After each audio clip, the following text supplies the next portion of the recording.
Hello and welcome to Experiment Lab, the daily show with JK. I'm JK, your host, and I'm joined by Walter. Walter has become a co-host, right? So we are going to rename it like the daily show with JK and Walter. Hi, Walter. How are you doing? I'm doing pretty good. How about yourself today? I'm good. I'm quite excited as well because you have volunteered as well, and we are doing a lot on the background as well. So what we are going to do, like our team is also there on the background listening in, and they will jump in and pitch in whatever they have information to share with. But what are we going to talk today? Are we having something exciting? Today I guess we can go to since the progression of our conversation has been getting into the work. I guess what are some of the biggest hurdles that are faced when I guess getting or I guess through the interview process and then when the work starts, what are some of the biggest hurdles that the experiment has faced so far and how you deal with them? Yeah, so that definitely we can do it, right? So uh, step by step, again, this is what I plan to do as part of this experiment, right? So we just don't want like to make controversy, or it's not just some social media hype. We want to make it viral uh, just for the sake of doing it and then like disappear. It's not just another story, right? So we want people to become members, and why would anyone wants to pay and be a member on the channel unless we produce some exclusive content and also provide people the opportunity, right?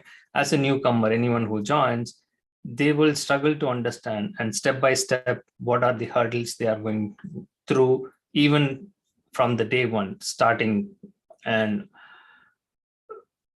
help me out with your understanding, right? So what are the difficulties, challenges you have faced so far? And also I will continue our conversation from the previous day so that we have this connectivity, and we will walk through what is exactly happening. I mean, understanding everything so far is pretty straightforward. I mean, I do have a journalist background, so none of it has been that surprising or anything of that nature. So I mean, it's to me, it's all makes logical sense and understanding and seeing how it all comes together. I do find it a bit odd about how some of the third party how they conduct personal PPE, private information. Like I don't quite understand why they do it like that, or if that's actually a protocol the companies tell them to do, but I don't know why they would do that either, since they don't do that when they're not using third-party sources. So that's the only thing I struggle with of understanding as to why that comes up. Everything else is pretty falls into line and makes sense. Yeah, Walter, right? That is the surprise part for me as well, right? So when I began and I couldn't understand, like, why would anyone ask these details? Like, what relevance does it make to them, right? Unless the client insists them like to ask, why would anyone simply go on and harass people? And because they are their customers, right? Like, for example, if I'm going to seek a job and if I'm going to work for them, they are getting benefited, and definitely they are not going to lose by asking these things, and they might lose many talented people. So from my understanding, even the third parties, right, or any companies, any recruiters, they don't care about us, right? They don't care about you or me or anyone. All they care is like, I want to do my job, and I have been instructed by my employer to do this, ask.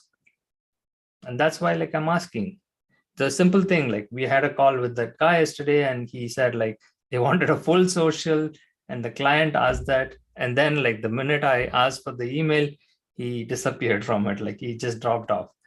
And one surprise thing, like to start the conversation, I will share with you on that for our audience as well. Hopefully everyone can see it. So this is again another recruiter, right? It's not just one company, right? If we find fault with one person or one company only, or these people are doing bad, it's not the case. Everybody does that. And here they are saying that like, okay, they just want a confirmation, yes or no. That is, for background verification, you have to share your professional experience and reference, residential proof, credit check along with W-2s, drug test and fingerprint, income wages transcript. Why would they need all that? That's my question. Why would you need a credit check if it's not something to do with like you doing? I mean, like, typically a company will ask for a credit check if it's something to do with you handling money, which is a bit odd.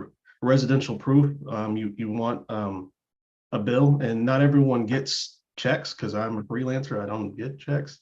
So I mean, like some of these questions that they ask are just like you don't ask these questions when you go straight to the company itself. So why are you getting a third party to do it? I mean, that's just not normal. I've never seen that before, and I've spoken to dozens of companies regarding like work on various levels. So it's probably not a thing that typically happens. So I don't. I wish we could get one of them to explain as to why you need all this information before I even get hired or even talk to someone about employment. Like, why do you need this? Like, what are you doing with it? Are you storing it? I don't know. It's just it's very peculiar as to that process of that step of the process of even talking to someone about the job. So that's a thing I definitely want to investigate and see and ask questions about, because evidently it's not all of them doing that, but some of them that when they insist on stuff like that, it's like, what are you trying to build a profile on my identity and steal it? Like, what? I don't, because that would be the first thing that would come to my mind. Why do you need all this information that would be specifically unique to me? Like, I don't want to give you all of that because you're not even the employer. You're just someone working for the employer to try to find talent. So I don't know, that is odd. Yeah, definitely, right? So that is where like your exposure to it completely will question you these things and also find answers rather than us talking about it and giving that. So we went ahead and said like yes to it, right? So because it was like for background verification, so I agreed to him and I told that like, okay, for this candidate we will provide you everything during the background verification. That is when you are providing me an offer and then asking me, then I am ready to. And then like he sends like confirmation on the salary part. So you will be paid this much. It's a full-time position with a emphasis, which is a billion-dollar company. And he wants again, right, the visa, DL, and I-94 copy, right?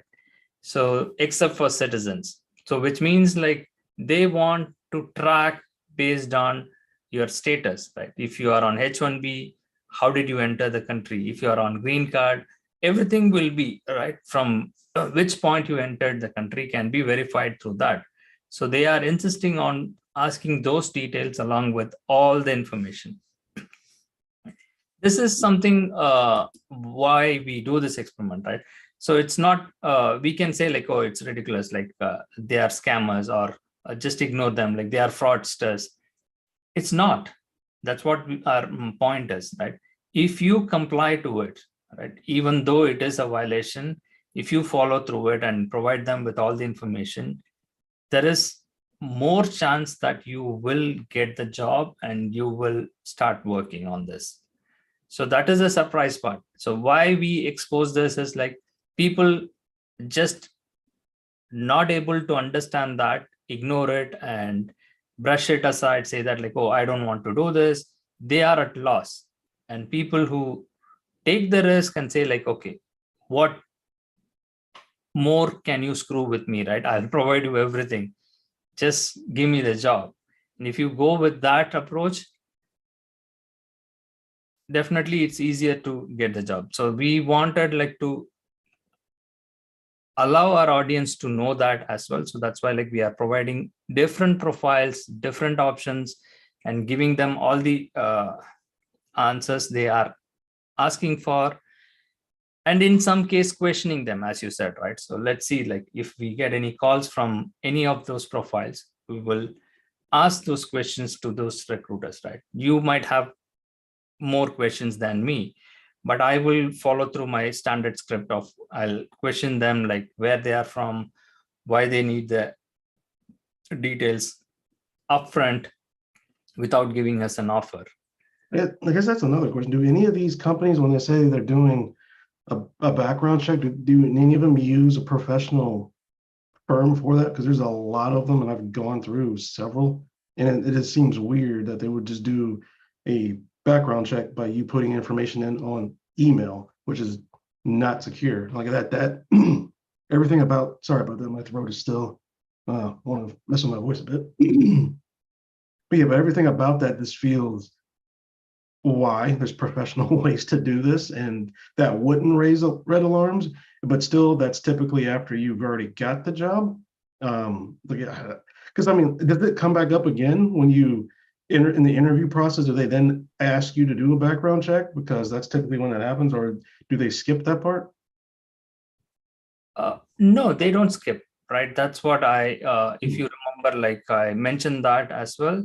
So for one of the candidate profile, we cleared the interview and we were offered the position, saying that congratulations, you got selected for TCS for PNC Bank. So they want to do the background check. And now we haven't shared any personal information so far. So now they are asking us like to provide those details so that they will run the background on their side. So they will initiate it. Like, so I wanted to ask you that, right, Walter, we will have fun more by calling the background companies, right? So we can do that, right? We can take some of the background companies that comes to my mind, Cluzo or First Advantage or Hire Right. So let's Google it. I'm familiar with Hire Right. Yeah, we will call them, right? We'll call them, and as we can represent like we are an employer, we want to hire a candidate, and we'll question them and ask them how they do the background process, and we will explain that in our show. That will be more fun, and telling the truth, like how the background actually happens and why it is. Again, I don't want to stress on it. We can keep saying that like it's illegal, it's a crime, but let the attorneys and the law experts talk about it. Even from the background company, like they, as you mentioned, from my experience, I'm seeing that they don't ask you to send any of those details in the email. No, you do all that in a link, secure. Right. Yeah, secure link, log in and submit your details over there and sign a authorization form and then submit that. And then they come back with the results and they share that with you as well. But all these companies which is asking us in email, they never will report back. And the surprise part is, even to run our background, they have to pay money, right?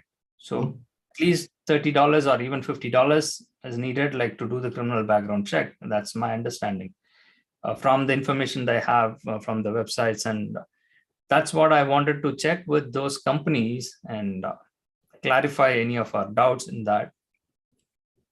That we can definitely do. Some companies some clients I've worked with make you pay for the background check, which I think is always funny. But yeah, I've had to pay for some of my background checks that are kind of needless, because I've had to do 2 in the process of like 65 days. And because it was over 60 days, I didn't do another one. It's like, promise you, I didn't rob a bank in that 5-day period. But yeah, it's a little frustrating, but they're all done in a professional way. So it's not that big of a deal. The only problem is you have to insert the same information over and over and over again. But yeah, doing that through email, that's like every red flag any security expert will tell you to not do. And I can't speak on the legality of it, because I know it's improper and not safe with your personal information, but I don't know if it's exactly illegal for them to ask for that. I don't know that specifically. It just feels like I just want to ask you so many questions as to why you're doing this when you're not hiring me. You're not a firm. are you going to keep this? Like, I don't know. I don't want you to have this. I mean, Absolutely. Yeah, that's the point, right? The whole point is like if you are going to hire me and pay me, take the responsibility as an employer, then probably you can. So they are evading all that. And also that's the problem, right? So the industry, the whole gamut, the system of the setup that is going on is what hurts me to understand this, right? So let's move past on that, right? So what we discussed about, you are right. We had the same experience in terms of even one of the agencies like who did the background, they deducted the background check fees like almost $150 in the first invoice payment. So it was a contract and they did that. So they charged the background to us instead of us asking to run the background on our own, provide a report. They choose their own way and charge us. That is also happening. But I want you to understand this, right? So we talked about this as well. So we went ahead, we escalated the issue with the Bank of America. The vendor is like our WWT, which is a billion-dollar company, huge company. So they have a strategic engagement manager, and she reached out to the vendor asking like why you have not paid. All right, so we just recorded that conversation. I'll play that out. And the fun part is like those vendors, uh, you can see the name of those people. They mentioned that like WWT has not provided the September October invoice to us. So when we receive the money from them, we will immediately cut the check for you guys and we'll pay you. It's not that like we want to hold your money. We are ready to pay you like unless we get paid. So now it's like catch 22 kind of thing, right? Whom to be blamed here? And I don't know, like WWT will take responsibility because it's a huge company. There are thousands of contractors working for the bank, so they might be invoicing bank in millions. And why would they like hold the payment for small vendors? That I still don't understand.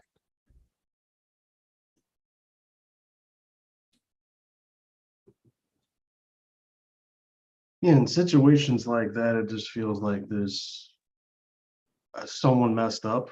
I mean, like I don't want to say incompetence completely, but I've had situations where, well, actually there was no excuse in this, and in smaller cases when only dealing with like 30 invoices and they somehow managed to be a month and a half late. So I mean, it just feels like someone just didn't do their job the right way and doesn't want to make up for it. I mean, because it's just like again, because I brought this up earlier this week, it's like, well, that's fine and all that you made a mistake, but my bills don't stop coming in, and I understand I'm making a lot of money. But if I don't have that money, what good is it? What good of it is to me to have a IOU of $20,000 or something? If I don't have it, I mean, no one else cares that I have this money, but haven't been paid it yet. So get me the money, type of a deal. So I don't know. I mean, hopefully they come through and figure it out. And I mean, I wish in those cases when companies make those mistakes, they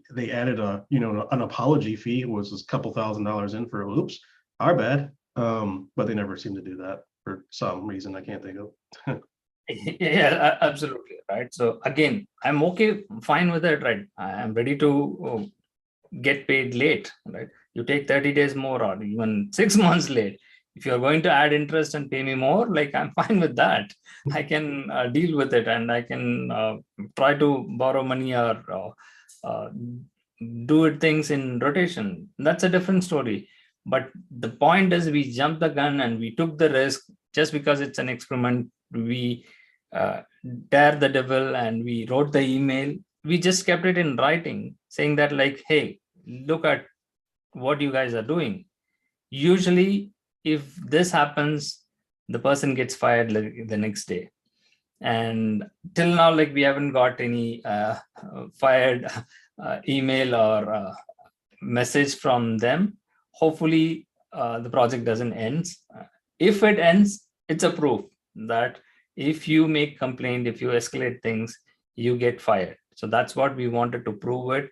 So we are betting on it, and we are betting like more than $10,000 and a huge project on this one. And it's a loss for us, like if our team loses it for this reason. But some cases they will keep quiet, they will not show that, and maybe they will do it in a different way next year because it's a new year coming in, and they have every other reason saying that, like budget reallocation or the looming recession story always plays out.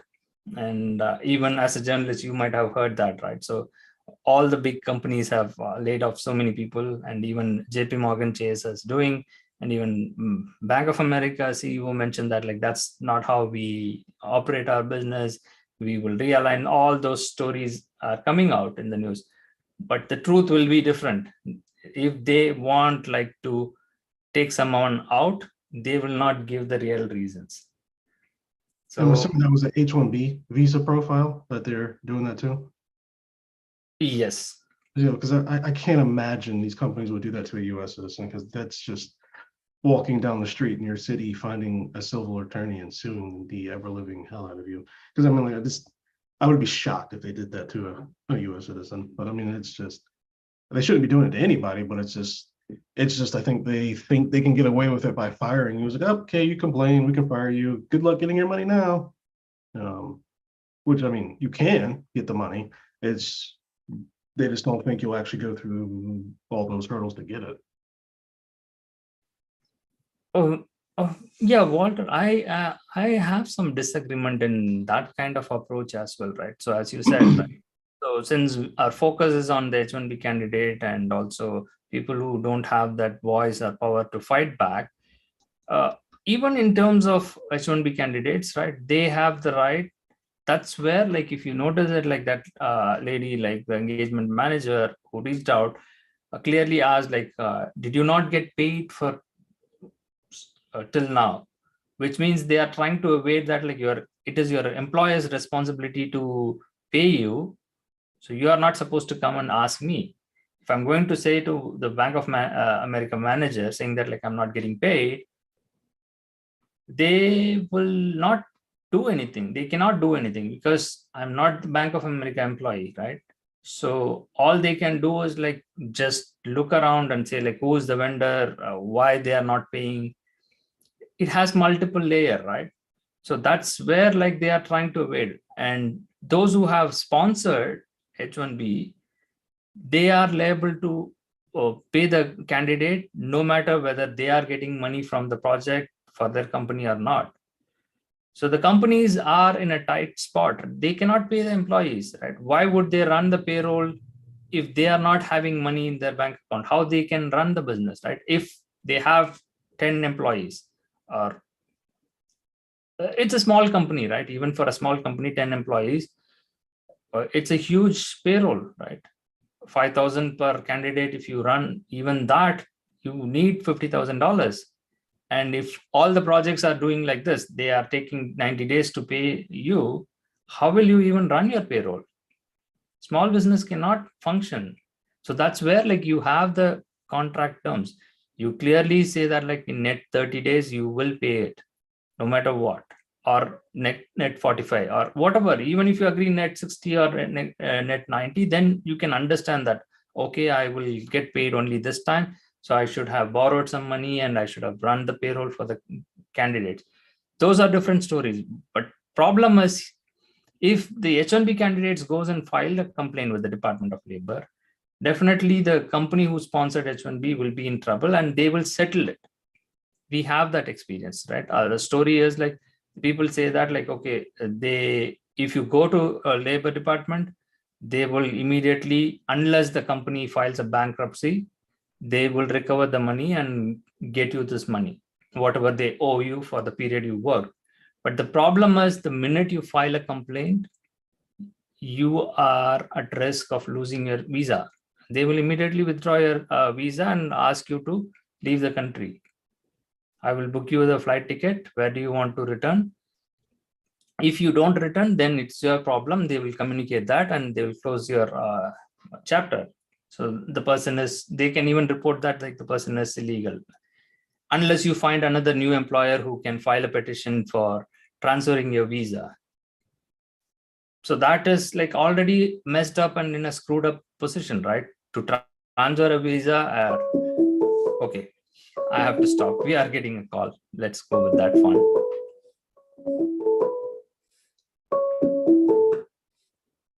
Hello. Hello. Am I speaking with Manigandan? Yes. May I know who is this? Hi, this is Rasida from BDAT. How are you doing? I'm good. How are you? Yeah, I'm good. Thank you. So this is about a job opportunity. You're looking for any new job? Yeah, sure. Who's the client? Okay, this is with HCL and we'll let you know the end client, and it's a full-time role and it's fully remote. All right. And I'm sharing the job description to you. Please check and you receive my mail from rashitabegum.j. Okay. And what will be the So pay? for this role, it's 120K per annum with benefits. All right. So what will be the next step? So please have a look on the job description and let me know whether you're comfortable with the job role. Okay, please check whether you got my mail or not.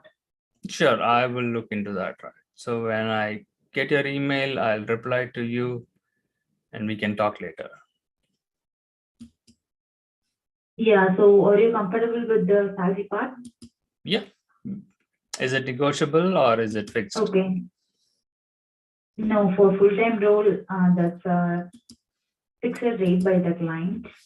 Okay. So it doesn't depend on the candidate experience level, or is it not negotiable? No, for for contract we can negotiate because we have some $1 or $2 margin, so we can negotiate for that. For full-time role, it's a fixed rate by the client, so we can't do more or less on that. Okay. All right. And for this role, they are expecting experience on facility operations. Do you have experience on facility operations? Yeah, I do.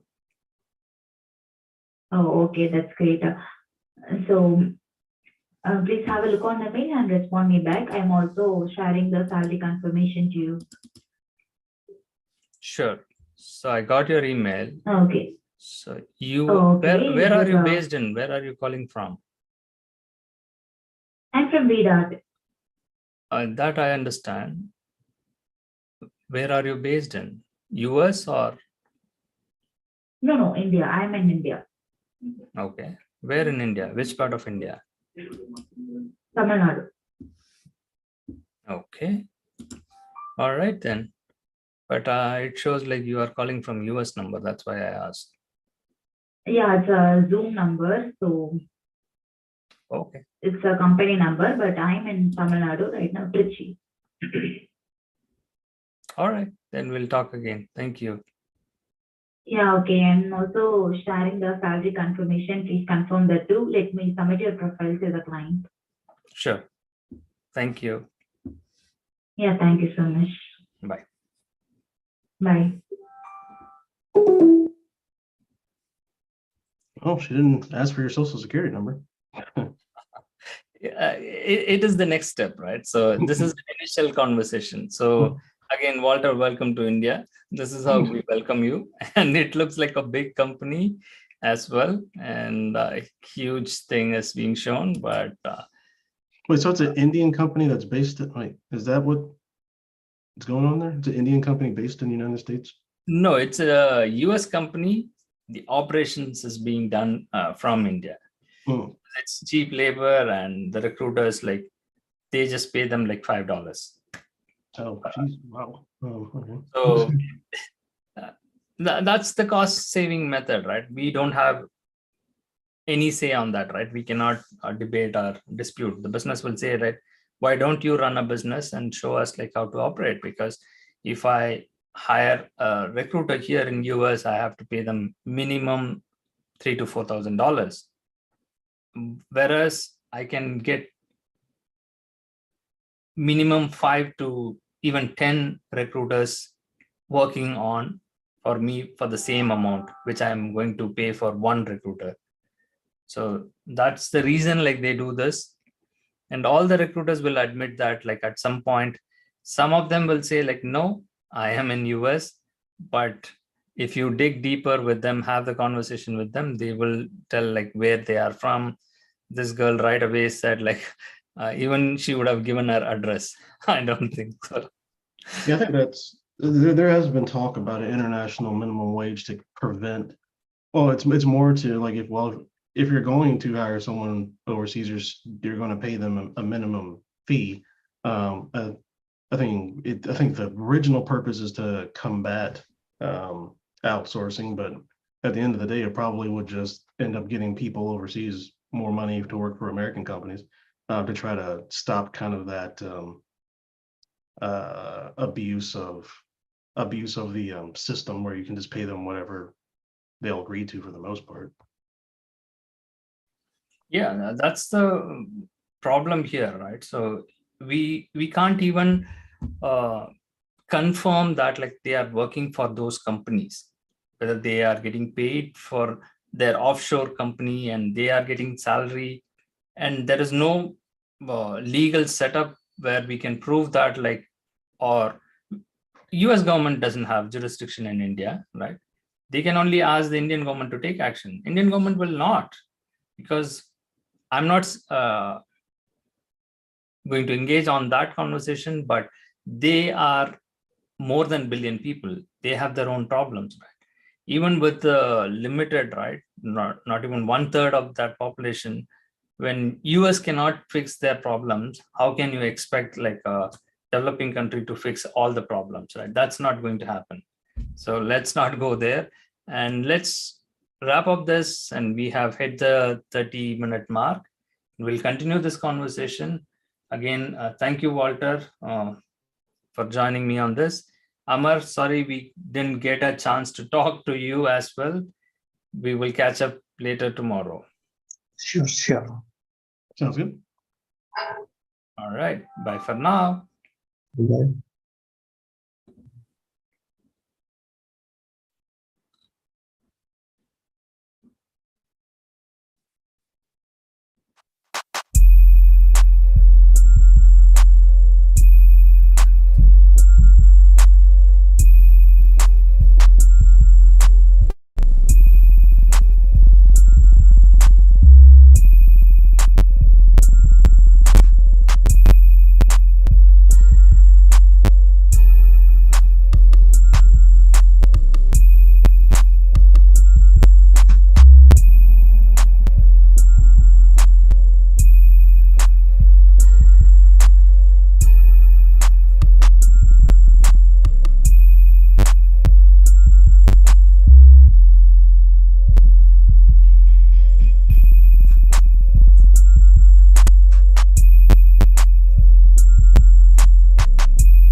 So we should share the live projects that is going on sometime back.